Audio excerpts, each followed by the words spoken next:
저 사람한테 편한 건 뭐냐? 내가 나를 다 드러내지 않는 거죠. 조직에 너무 안 좋은. 그래서 프리라이더는 프리라이더가 만들어요.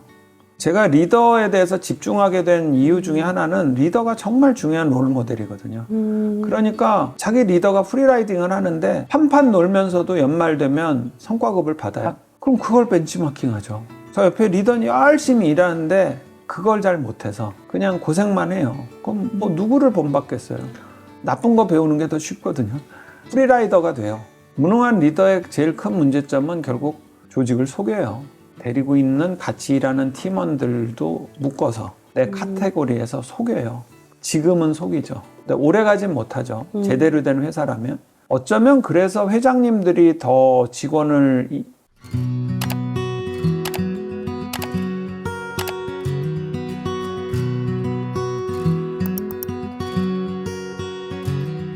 무능한 리더가 있고 네. 하지만 반대로 유능한 직원이 있을 수 있잖아요. 네네.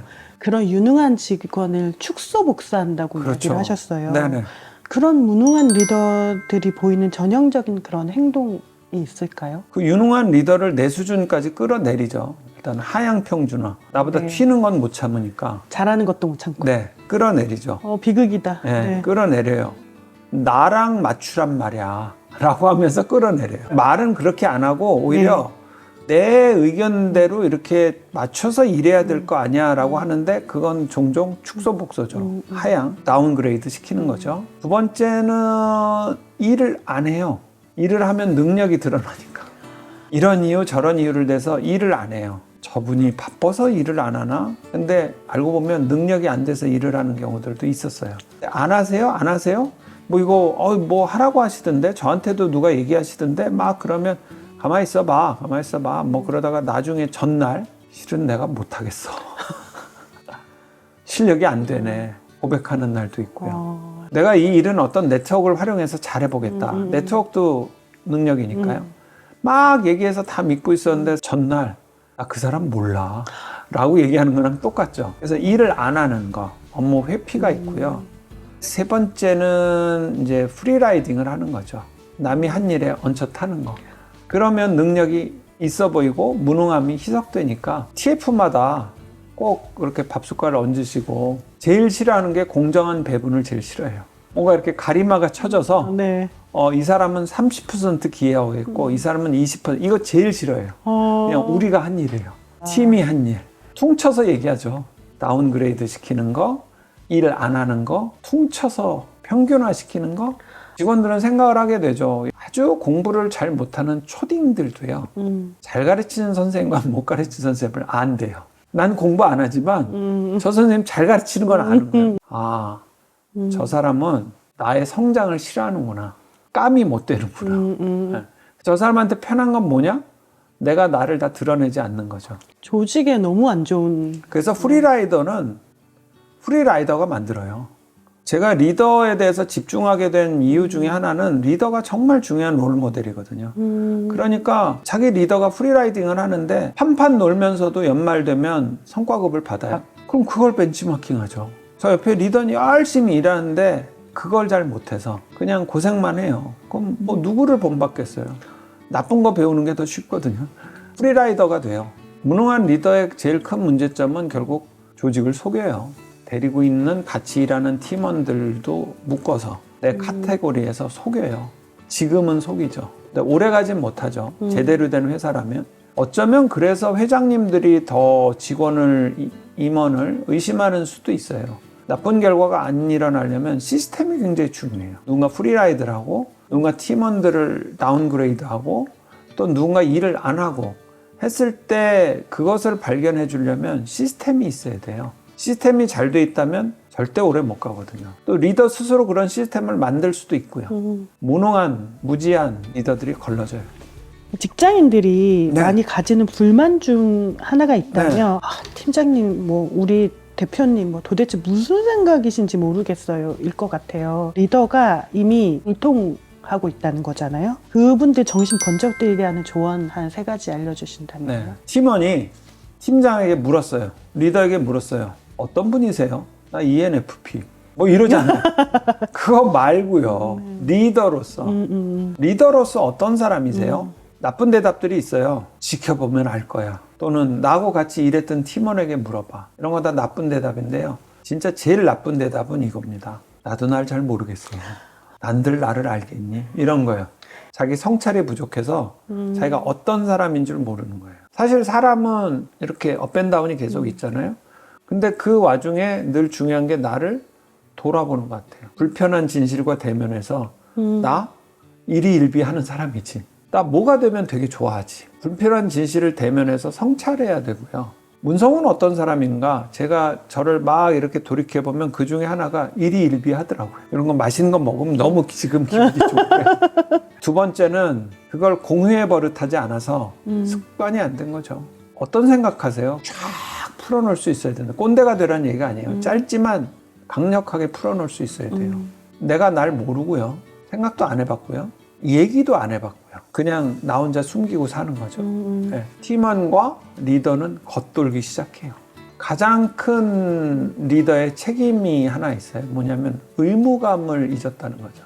리더는요, 자기를 알려줘야 될 의무가 있어요. 성공한 그런 스포츠팀의 감독들 보면요, 자기는 어떤 사람이고 나는 어떻게 하기를 바라고 이 얘기를 또렷이 전해줘요. 난 이렇게 잘난 사람이야가 아니고요, 의무감인 거죠. 알려줘야 되는 거죠. 저는 회사에서 바람직한 조직 문화를 만드는 게 우리 목적입니다. 그러면 조직 문화가 뭐냐고 묻죠. 회사가 생각하는 동기와 팀원들이 생각하는 동기는 종종 다르거든요. 문화도 다르고요. 근데 회사가 그거를 반드시 알려줘야지라는 의무감에 특히 그거를 성문화한다고 그러잖아요. 써서 알려주는 것 저는 굉장히 중요하다고 생각해요. 그건 의무죠. 조직의 의무. 꼭 알려야 되는 어떤 근거기도 한 건 첫 번째는 불편한 자기 자신을 대면해서 진솔해지고 거기서 업무적으로 알릴 것들을 알려줘야죠. 나는 어떻게 일하는 걸 좋아해. 나는 이렇게 일해줬으면 좋겠어.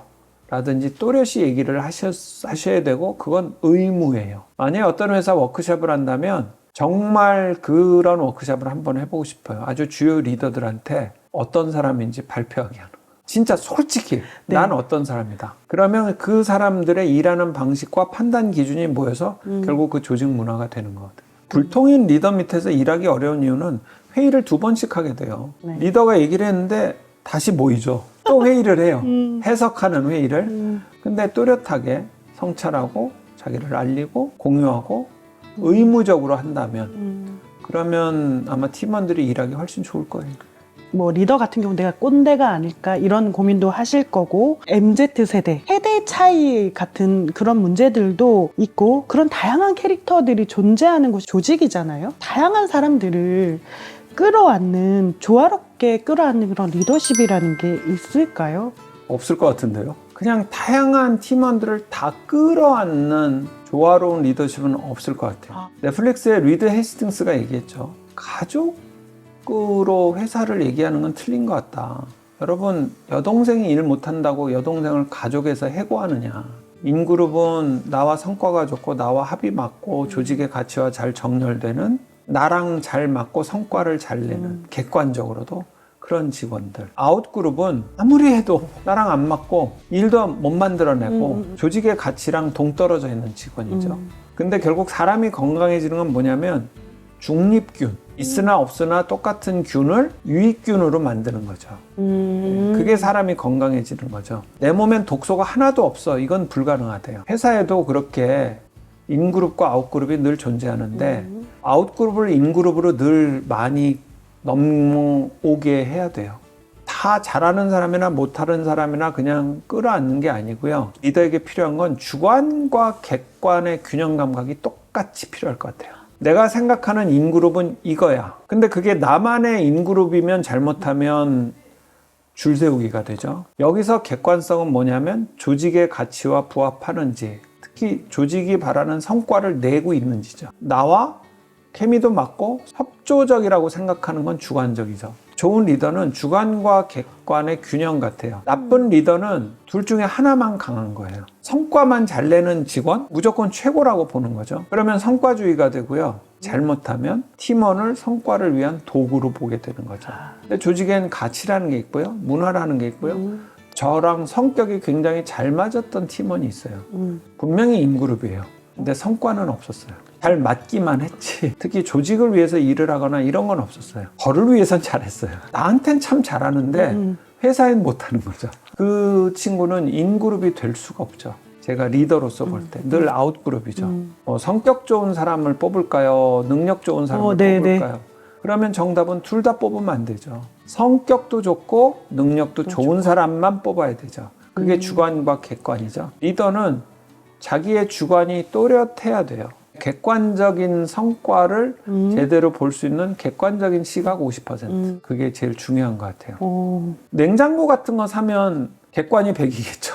절전 효과 높고 가격 싸고 그게 객관이 100이죠. 하지만 우린 사람이잖아요. 나랑 잘 맞으면서 성과가 좋은 사람. 그 사람이 저는 인그룹이라고 생각하고 그 인그룹에 대해서 리더가 주관이 되게 또렷해야 된다고 생각해요.